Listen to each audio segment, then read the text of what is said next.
नवविध भक्ती म्हणून एक नारद मुनींनी नारद मुनींना विचारलं की आम्ही आता म्हणजे भक्ती करायला लागलो तर आम्ही काय करायचं. नवीन माणसं येतात ना, काही मला कशी स्वामींची सेवा करायची ना माहिती नाहीये, पुढे काय करायचं ना.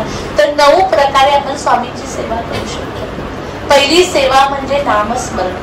ही नारद मुनींनी सांगितलेली सेवा, सतत नामस्मरण. तर कोण नामस्मरण करायचं. तुम्हाला प्रल्हादाची गोष्ट माहिती, मी आता ती सांगत नाही. तो अखंड विष्णूचं नाव घ्यायचा, त्याला आगीत धरलं तर ती आग विझून जात होती, पाण्यात, हत्तीच्या पायाखाली. म्हणजे नामस्मरणाचं एवढं महत्व आहे. तुम्हाला काय फक्त प्रल्हादाच्या बाबतीत होईल का. तुम्ही हे नामस्मरण घेऊन बघा आणि बस समोर चालू बघा, ती बस बाजूला निघून जाईल. तुम्ही काल मला कोयलनेच उदाहरण सांगितलं, तिच्या वडिलांच्या गाडीचा मोठा ऍक्सिडेंट झाला आणि तिथे ना स्वामींची एक छोटासा फोटो वडिलांना दिला होता की तुम्ही त्या ट्रकच्या समोर लावा. ते काही खूप सगळे मानत नाही, पण तिने दिलं म्हणून वडील, मी आत्ताच वडिलांचं कौतुक केलं ना, वडील मुलीचा शब्द काही म्हणत नाही, त्यांनी ते लावलं आणि इतक्या जोरात गाडीचा ऍक्सिडेंट झाला तर तो स्वामींचा फोटो तिथून निघाला आणि त्यांच्या हातामध्ये आला. त्यांना खर्चटलं सुद्धा नाही, गाडीचे सगळे टायर फुटले. कधी कधी गाडीच्या बाजूने चालताना एखादा माणसा ऍक्सिडेंट होतो आणि त्याचा जीव जातो. हे स्वामी आहे. ते तर नामस्मरण पण करत नव्हते. कोण करत होते नामस्मरण. कोयल, तिने तो फोटो दिला होता.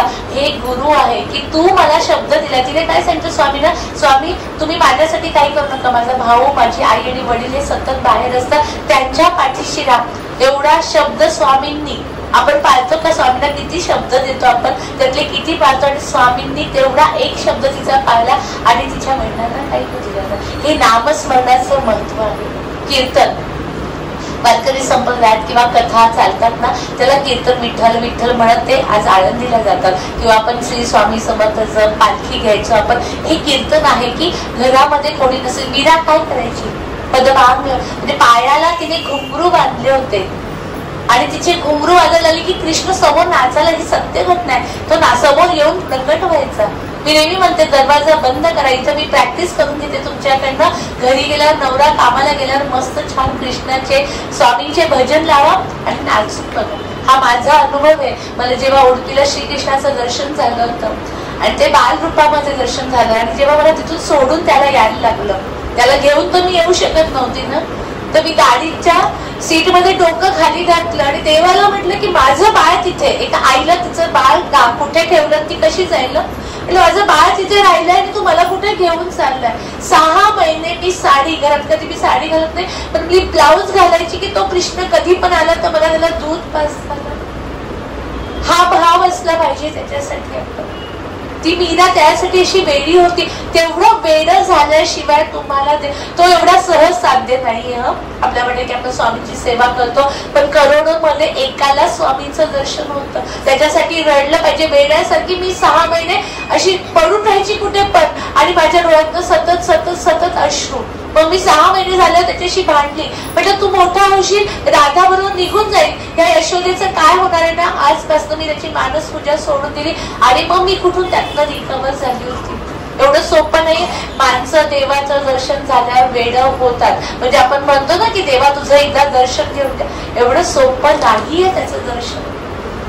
त्यामुळे ते वेड व्हा की पायाला घुंगरू बांधा. माझ्याकडे घुंगरू आहे, मी ते घुंगरू घालून घरात नाचलेली. मुली शाळेत गेल्या ना भजन लावायचे आणि विठ्ठल विठ्ठल कृष्ण कृष्ण म्हणायचे आणि मग तेव्हा तो धावत येतो. तर ती मोठी मोठ्याने भजन लावा, सगळं घरातलं काम करा आणि त्याच्या धुंदीमध्ये ना याला काय बोलतात कीर्तन. मला वाटत असेल की ताई काय भजन लावून आपल्याला नाचायला सांगतात ना, मी तुम्हाला प्रॅक्टिस करून देते की ह्या भावामध्ये जा, त्याच्यामध्ये, आणि मग तेव्हा तो प्रकट होणार आहे. अर्चन, अर्चन म्हणजे काय आपण म्हणतो ना, पुष्प जेव्हा प्रत्येक म्हणजे आपण स्वामींची नावं घेतो, एक एक तांदूळ, कुंकुम अर्चन असं म्हणतो आपण, फुलांनी बेलाच्या पालाने जेव्हा देवावर अर्पण करतो ना त्याला अर्चनम म्हणतात. तर तुम्ही 9 प्रकारे कुठल्याही पद्धतीने, जरुरी नाही की ताईंनी अशी केली मी असंच केलं पाहिजे, मी जपच केला पाहिजे, नाही. आणखीन एक सेवा असते ना की आत्मनिवेदन. 9 पद्धतीने मी त्याच्याशी, म्हणजे मला स्वामी म्हणतात की तू किती बडबड करतेस. हे किती वेळा त्यांनी मला सांगितलं. कारण मी कोणाशी, काकांशी सुद्धा माझं बोलणं अगदी कामापुरतं असतं. आम्ही घरात कोणीही बोलत नाही, त्याच्याशी सतत बोलत असते. काही जरी झालं बाबा असं झालं, बाबा असं झालं, बाबा तसं झालं. ते किती वेळा मला बोलले तू किती बडबड करतेस, तो देव वैतागतोय. पण ही सवय ठेवा, जे होईल ना ते त्याच्याशी बोला, आतमध्ये त्याला ठेवा आणि त्याच्याशी बोला. हे असं भाजी बघ खारटच झाली, पोळ्या, सगळं बोला, आत्मनिवेदन बोलतात. पण मुलं माझ्याशी असंच वागतात, तो असंच करतो ना तुझं. काही दिवसांनी ना तो आतून तुमच्याशी बोलायला लागेल. तुम्ही जेव्हा बोलाल तेव्हाच ना, एखाद्या सोसायटीत आपण राहायला जातो, आपला दरवाजा बंदच राहील तर समोरची बाई बोलेल का आपल्याशी? नाही ना. जेव्हा तुम्ही हळूहळू बोलाल मग ती पण बोलायला लागेल. तशा या आतल्या स्वामींशी बोलायला लागेल. पादसेवा, माता लक्ष्मीचा फोटो तुम्ही बघितला असणार. सतत कुठे असते ती? चरणाजवळ. त्यातले 2 चरण आहेत, एकदा मी सांगितलं आहे. तर एक चरण श्री विष्णूने सांगितलं की हा चरण माझ्या भक्तासाठी आहे आणि एक चरण हा तिच्यासाठी आहे. कधीही तिचा फोटो बघितला तर ती पादसेवा करते. एवढा भाव पाहिजे की माझ्या हृदयामध्ये हे चरण पाहिजे. एकदा रुक्मिणीने विचारलं श्रीकृष्णाला की तुम्ही त्या राधासाठी एवढे वेडे का आहेत? तर श्रीकृष्ण काही बोलले नाही. तिने काय केलं, तर राधा आली होती ना, राधाला गरम गरम दूध प्यायला दिलं, पी म्हणे. आता राधाला ती रुक्मिणी समोर तर काही बोलता आलं नाही, तिने गरम गरम दूध पिलं आणि इकडे श्रीकृष्णाचे चरण जळाले, भाजले गेले. तिचे चरण कोणाचे? राधाच्या हृदयामध्ये श्रीकृष्णाचे चरण होते. गरम दूध पिलं तर ते चरण भाजले. हा भाव आला पाहिजे. गरम चहा पिताना माझ्या स्वामींचे चरण माझ्या इथे, त्यांना थंड तर नाही लागणार ना, पाणीपुरी खाली तर तिखट नाही.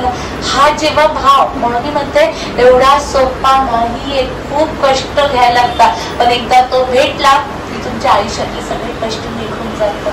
दास्य, हनुमान कोण होते ना? रामाचे दास होते. सतत मी त्याचा दास आहे हा जेव्हा भाव असणार आहे ना, हे 9 प्रकार आहे वेगळे वेगळे. बोर्डवर वेगळे एखादी गोष्ट राहून गेली असेल सांगायची. आणि दास्य हनुमानासारखं, मी तुमचा दास आहे. दासाच्या हृदयामध्ये देव असतो. हनुमानाने जी छाती फाड, ही सत्य घटना आहे. तेवढी हिंमत आपल्यात आहे का? ही जर त्या छाती फाडली तर स्वामी दिसतील का? दिसणारच नाही, कारण ते नाहीच आहे ना. तेवढा भावच आपला नाही आहे. तेवढा भाव यायला लागतो. आणि शेवटचा सख्य, म्हणजे अर्जुन आणि श्रीकृष्ण कोण होते? मित्र. ते एकमेकांना मित्र म्हणायचे. तर नाही, देवाशी मला बाबा भीती, बऱ्याच लोकांना स्वामींची भीती वाटते, स्वामी आजोबांची भीती वाटते. होतं ना असं आमच्या घरातला अनुभव की आम्ही नॉनव्हेज जसं आधी तर घरात बनवायचं पण बंद केलेलं. पण काकांच्या मित्रांनी ना एकदा त्यांना चिकन बिर्याणी खाऊ घातली, किंवा तू खूप चिकन खाऊ पण बिर्याणी खा. आणि तर समोर स्वामींचा फोटो होता. काका दारात इथे आले आणि जे मान खालून घालून इकडे गेले. ही भीती म्हणजे कुठेतरी स्वामी बघता आहेत ना. आणि मग स्वामीने काकांचा आणखीन एक खूप सुंदर अनुभव. काका 11 माळी आणि 3 अध्याय झाल्याशिवाय कधीच चुकायच्या नाही. एक वेळेस ना काहीतरी गडबडीत राहून गेलं.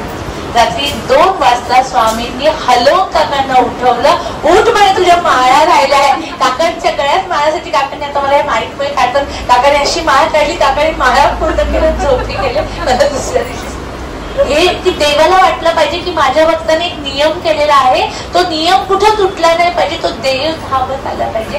हे सख्य पाहिजे. आपण म्हणतो ना मला अनुभव येत नाही, अनुभव येईल का? की छाती फाडून मला स्वामी दिसतील का? मी सुद्धा म्हणेल की नाही बाबा, नाही दिसले म्हणजे हे लोक काय म्हणतील, काही तर खूप गप्पा मारतात. नाही, त्या हनुमंताने एक एक मनीमध्ये बघितलं की आहे की नाही तो त्याच्यामध्ये ना. ते हसले म्हणे, तर तुझ्या हृदयात दाखवून त्यांनी फाडून लागले. हे असलं पाहिजे, हा भाव असला पाहिजे. त्याच्यासाठी रडायला लागतं. मी बोलली ना 6 महिने मी रडली, नंतर पण मधला काय खूप रडली. इतकं त्यांनी मला अप अँड डाऊन बस. तोच एक मित्र होता, तोच एक वडील, आई, बहीण, भाऊ तो होता. त्याच्याशी जे सगळं व्हायचं, रडायची मुंगीसारखी. मला महाराजांनी इतक्या मार्गांमधनं अध्यात्मात नेलं.